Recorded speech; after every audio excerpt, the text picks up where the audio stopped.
If someone had told me 5 years ago that I'd end up sitting in the back of my own car, crying into a takeout napkin, wondering how I ruined everything I built, I would have laughed in their face. I was the responsible one, the planner, the good girl who never colored outside the lines. But life has a funny way of proving you wrong, especially when you're too sure of the person you think you are. My name is Alessa. I'm 38 years old, and for most of my adult life, I thought I had a pretty solid marriage. Mark, my husband, is a good man.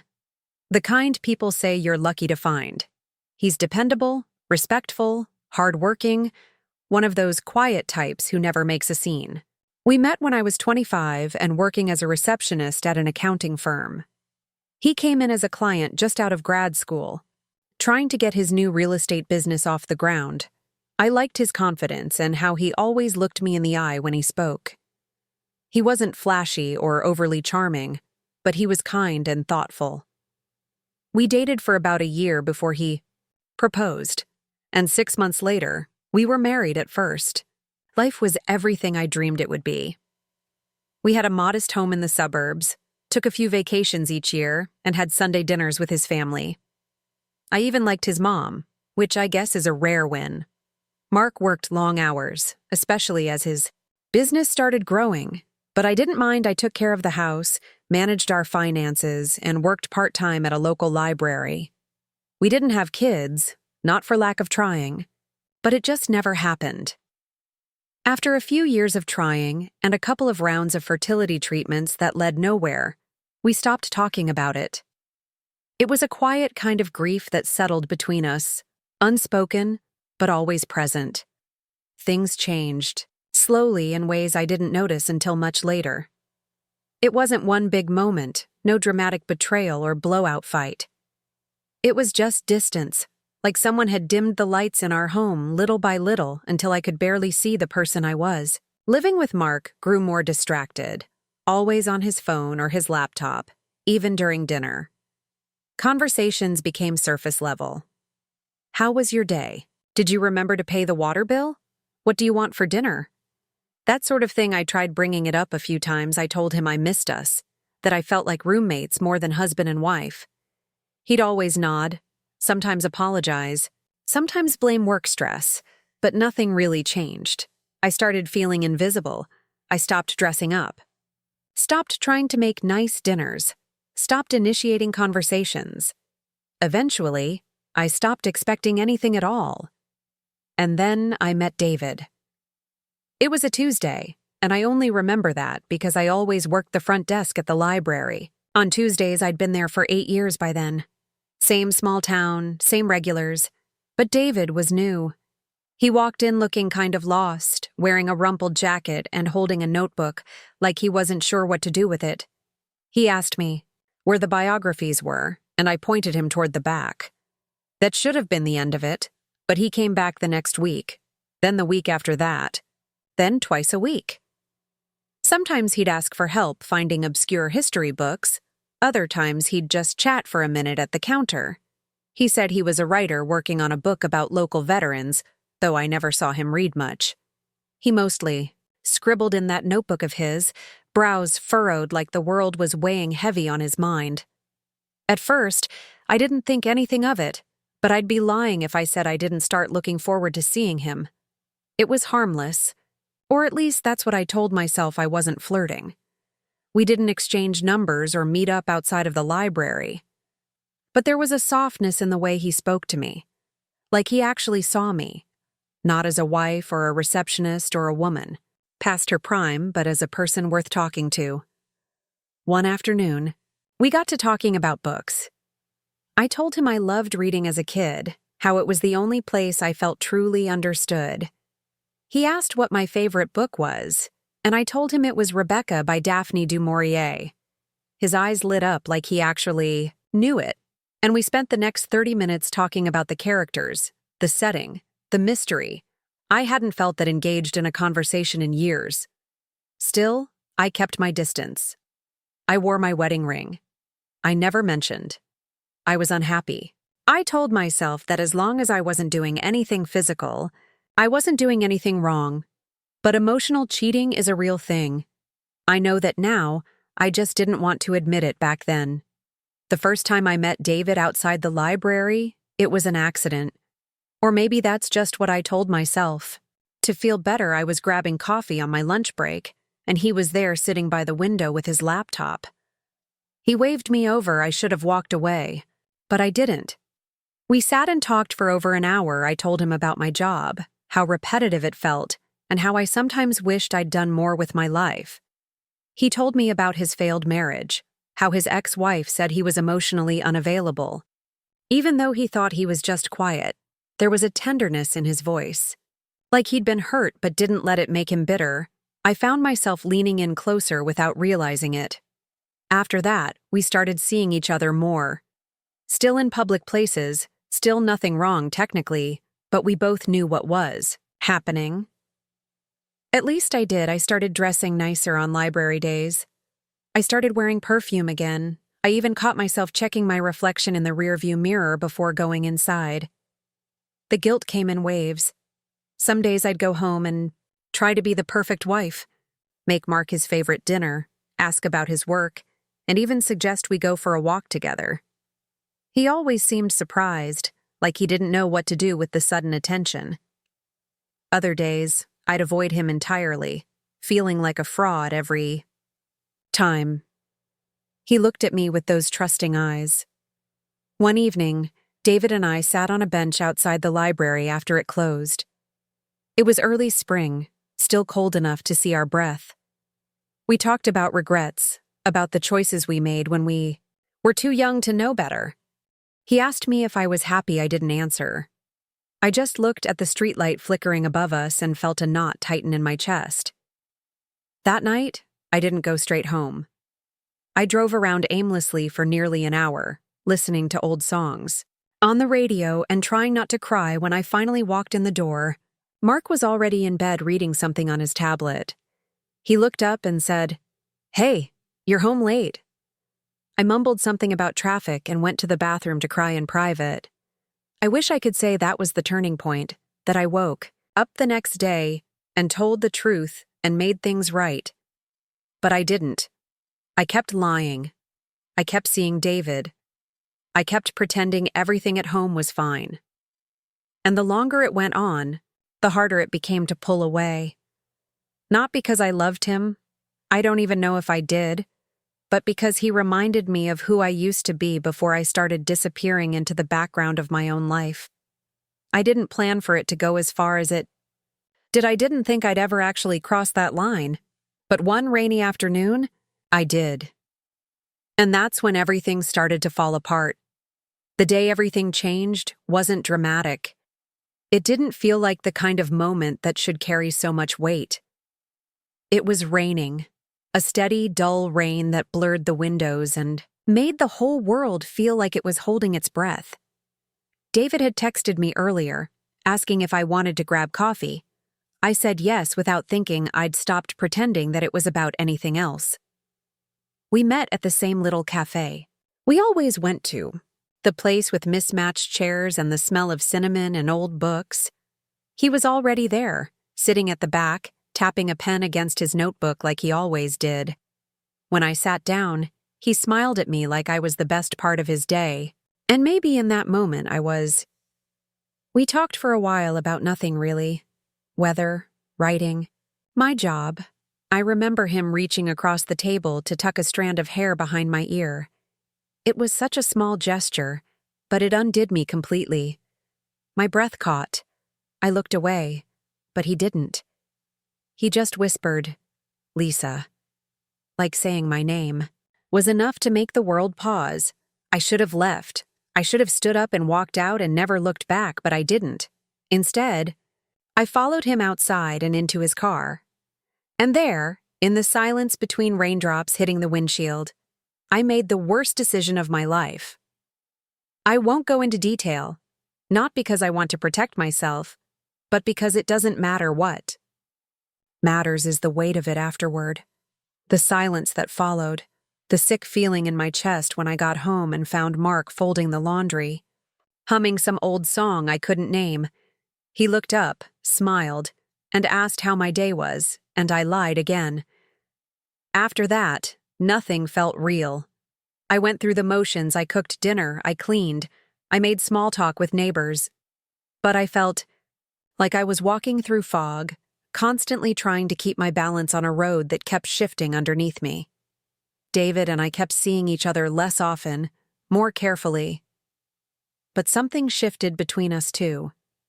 The easy comfort we used to share was replaced by tension, by whispered conversations and nervous glances.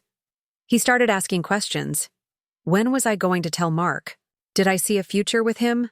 Was I ready to leave? And the truth was, I didn't know. I never planned to leave my husband. That might sound cruel, but it's the truth. I didn't cheat because I wanted out of my marriage. I cheated because I felt empty and invisible, and David made me feel seen. But once the dust settled, I couldn't picture a life with him. I couldn't imagine starting over, explaining things to my family, packing a bag and walking out the door. So, I stalled. I told David I needed time. I told him I was figuring things out. And for a while, he was patient, but eventually, even he got tired of waiting. The last time we met, he looked at me differently, like he was already letting go. He said, "You can't live in two lives forever, Lisa. You have to choose."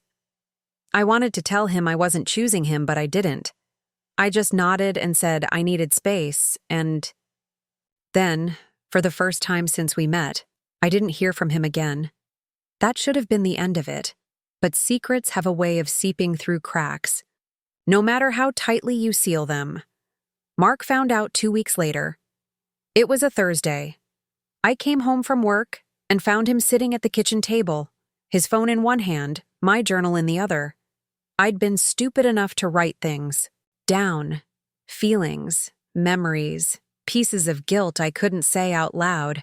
I thought it helped me sort through the chaos in my mind, but all it did was expose me when I wasn't ready.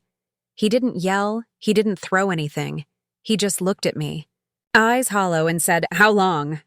I couldn't answer. I opened my mouth, but no sound came out. So he asked again, "How long, Lisa?" 7 months, I whispered. That was the moment I saw something break in him. Not anger, just heartbreak. Quiet, deep heartbreak that I wouldn't wish on anyone. He stood up, walked past me, and went into the bedroom. He didn't slam the door, he didn't curse. He just shut it gently behind him, like he was trying not to wake a sleeping child. I stood in the kitchen for what felt like hours. The house was so quiet, I could hear the ticking of the clock on the wall. I thought about running after him, apologizing, begging. But what do you say when you've burned down someone's whole world? That night, he didn't speak to me. He slept on the couch. The next day, he left before I woke up. I didn't hear from him all day. And when he came home, he looked right through me, like I wasn't there. The days that followed were worse than any fight we'd ever had. He didn't ask for details. He didn't accuse or lash out. He just shut down. We lived in the same house, but we might as well have been strangers. I made dinner, but he didn't eat. I tried to talk, but he barely. Nodded. I offered to go to counseling, and he just said, "I don't know if I want to fix something that's already broken." And I couldn't blame him. I tried to give him space. I tried to be patient. But the silence between us was unbearable. I found myself crying in the bathroom most nights, clutching a towel to my mouth so he wouldn't hear me. I didn't know what to do. I didn't know if I should leave, wait, or beg. Eventually, I asked him. We were sitting in the living room watching TV, but not really watching. I turned it off, took a deep breath, and said, "Do you want me to leave?" He didn't look at me. He just stared straight ahead and said, "I don't know what I want." That was somehow worse than a yes, because it meant he hadn't decided if I was worth forgiving, and I didn't know how to live in that uncertainty. Weeks passed. We kept living like shadows of ourselves. I went to work, came home, and tried to stay out of his way. He buried himself in his business, We never talked about it again. Not directly. Not until one night, 3 months after everything came out. We were having dinner, our first real meal together in what felt like ages. I'd made lasagna the way his mom used to. He took a few bites, then set his fork down and said, "I read every page of your journal." My heart stopped. I couldn't speak. He looked at me, really looked at me, and said, "You wrote that you felt invisible. Like I didn't see you anymore. Like you were disappearing." I nodded, tears already stinging my eyes. "I didn't know," he said. "I didn't realize how far we'd drifted. I thought we were just coasting." "I tried to tell you," I whispered. "I didn't want to go looking for something else. I know," he said, cutting me off gently. "I'm not excusing what you did. I'm not saying it was okay. But I think I understand why." We sat there in silence for a long time. The kind of silence that says everything words can't. That night, we talked for hours. For the first time in years, we really talked about our marriage, our regrets, our loneliness. He told me he blamed himself too. Not for my choices, but for letting our connection die. I told him I didn't expect forgiveness, but I hoped for it. We didn't fix everything that night. We didn't fall back into love like some movie ending, but it was a start. A painful, awkward, emotional start. And that's when I realized something important. Affairs don't always come from desire. Sometimes they come from despair, from silence, from years of not being seen. That doesn't make them okay. It doesn't make them less damaging, but it does make them more human. And I was painfully, messily human. It took time, more time than I ever imagined. And there were moments, so many moments when I thought we wouldn't make it. Moments when I'd find Mark sitting alone in the garage, staring at nothing, and I'd know he was replaying everything in his mind.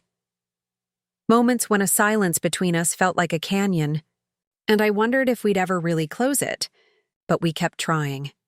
That was the promise we made quietly after that long conversation over lasagna. We didn't say we'd fix everything overnight. We didn't even say we were okay. We just agreed to try. We started with counseling. It wasn't easy. Sitting across from a stranger and laying our hearts out was raw and exhausting. Mark barely spoke the first few sessions. I cried through most of them. But eventually, we found a rhythm. We learned how to talk again.